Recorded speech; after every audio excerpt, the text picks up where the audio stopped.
Bearcats TV here with head coach Mandy Commons-DeSale. Mandy, exciting night of racing here. The men won. The women came up just a little short, but it was still an exciting time. Talk a little bit about the races today and how your team did overall.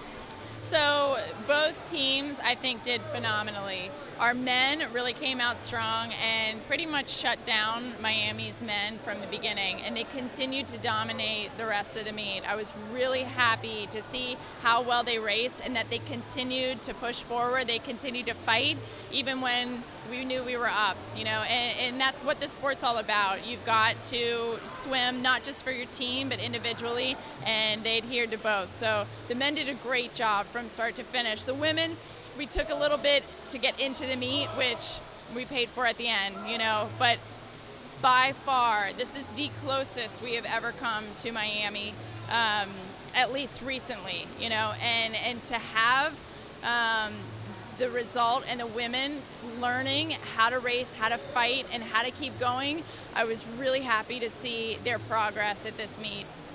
You talked about the men still competing even to the end. That 400-meter relay at the end, freestyle, was really exciting. Talk a little bit about that finish and kind of what it meant to see your guys still kind of push it through and finish like that.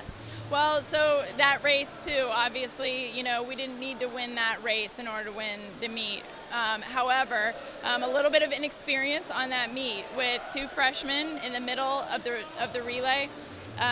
Not really pulling their weight, getting caught a little bit, being behind, getting caught in the wave, and not really able to pull forward until our senior Connor Davis comes up, and he was able to power through that last 100 and out-touch them by 1/100th. It was pretty fun to watch.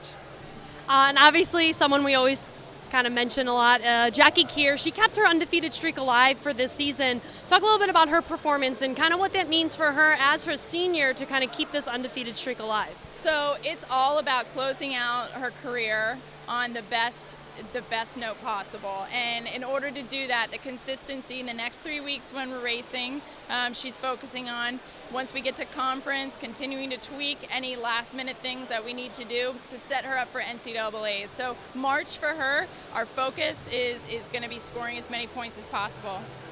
And then talk a little bit about who else stood out for you today in tonight's race. So on the men's side, Zach Hostoffer threw down an impressive 100 breaststroke. It was really fun to see him kind of pull his stroke together. We've been working a lot on his tempo and technique, and it all came together this night. And it was good to see him get up and race and really be able to dominate that event. On the women's side, Natalie Obando took the 100 back and the 200 back.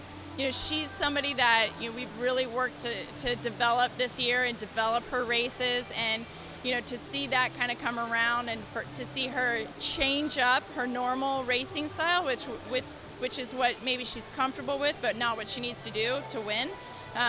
Seeing that progress out of her, seeing it out of the majority of the team tonight, and seeing the work that we've put in and what we've worked on from the start of the year, how those changes are being made, how they're adapting to racing and being aggressive when they need to be aggressive, has been one takeaway from this meet tonight that has been awesome. So obviously tonight was a good start, but we're not done yet.